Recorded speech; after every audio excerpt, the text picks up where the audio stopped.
25 വർഷമായി പൂട്ടിക്കിടക്കുന്ന Peermade tea company തുറക്കാൻ വഴി തെളിയുന്നു.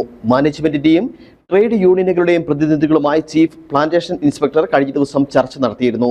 2000 ഡിസംബർ 13-നാണ് പീരുമേട് ടീ കമ്പനിക്ക് പൂട്ടുവീണത്. 2000 ഡിസംബർ 13-നാണ് പീരുമേട് ടീ കമ്പനി ഉടമ ഉപേക്ഷിച്ചു പോയത്. ഇതിനുശേഷം മുഖ്യമന്ത്രി, തൊഴിൽ വ്യവസായ മന്ത്രിമാർ, ഉന്നത ഉദ്യോഗസ്ഥർ എന്നിവരുടെ നേതൃത്വത്തിൽ 150-ലധികം ചർച്ചകൾ നടന്നെങ്കിലും പരിഹാരമുണ്ടായില്ല.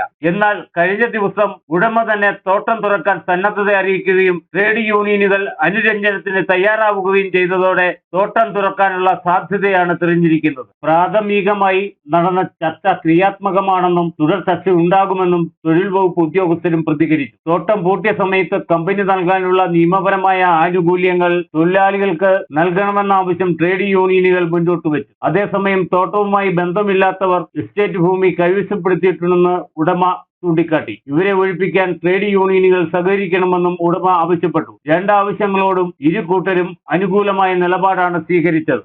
തോട്ടം തുറന്നു പ്രവർത്തിക്കുന്നതുമായി ബന്ധപ്പെട്ട് മാനേജ്മെന്റുമായി CIPയുടെ ചേംബറിൽ കഴിഞ്ഞ ദിവസം ചർച്ച നടത്തുകയുണ്ടായി. ആ ചർച്ചയുടെ ഭാഗമായി തോട്ടം തുറക്കണം എന്ന നിലയിലേക്ക് തീരുമാനത്തിലെത്തിയിട്ടുണ്ട്. എല്ലാ ട്രേഡ് യൂണിയൻ്റെ നേതൃത്വവും തോട്ടം തുറക്കണമെന്ന അഭിപ്രായമാണ് പറഞ്ഞിട്ടുള്ളത്. തൊഴിലാളികൾക്ക് ലഭിക്കേണ്ടതായിട്ടുള്ള അവകാശ ആനുകൂല്യങ്ങൾ അത് നൽകാൻ മാനേജ്മെൻറ്റ് തയ്യാറാണ് എന്നാണ് അറിയിച്ചിട്ടുള്ളത്. അപ്പോൾ അതിൻ്റെ അടിസ്ഥാനത്തിൽ തൊഴിലാളികൾക്ക് കൊടുക്കാനുള്ള അവകാശ ആനുകൂല്യങ്ങളെല്ലാം കൊടുത്തുകൊണ്ട് തോട്ടം തുറക്കുന്നതിന് CIT എല്ലാവിധത്തിലുള്ള പിന്തുണ കൊടുക്കാനായി തീരുമാനിച്ചിട്ടുണ്ട്. മറ്റെല്ലാ ട്രേഡ് യൂണിയനുകളും അതിന് അനുകൂലമായ നിലപാട് സ്വീകരിക്കുന്നു.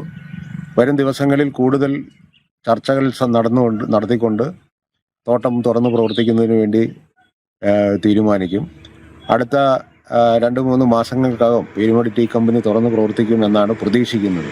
CIP KS ബിജുവിന്റെ അധ്യക്ഷതയിലാണ് യോഗം ചേർന്നത്. Managing director Sivaramakrishna Sharma, manager George P. Jacob എന്നിവർ കമ്പനിയെ പ്രതിനിധീകരിച്ച് പങ്കെടുത്തു. യൂണിയൻ നേതാക്കളായ KT Binu, MJ Babachan, K. Surendran, advocate Cyriac Thomas, P. Nixon, Achan Kunju, PT Thomas, M. Antony, R. Vinod, P. Arjunan, P. Mohanan, R. Balachandran എന്നിവർ ട്രേഡ് യൂണിയനുകളെ പ്രതിനിധീകരിച്ച് പങ്കെടുത്തു. ഇടുക്കി ജില്ലാതല ലേബർ ഓഫീസർ G. പത്മഗിരീഷും ചർച്ചയിൽ പങ്കെടുത്തു. Idukki vision news, Upputhara.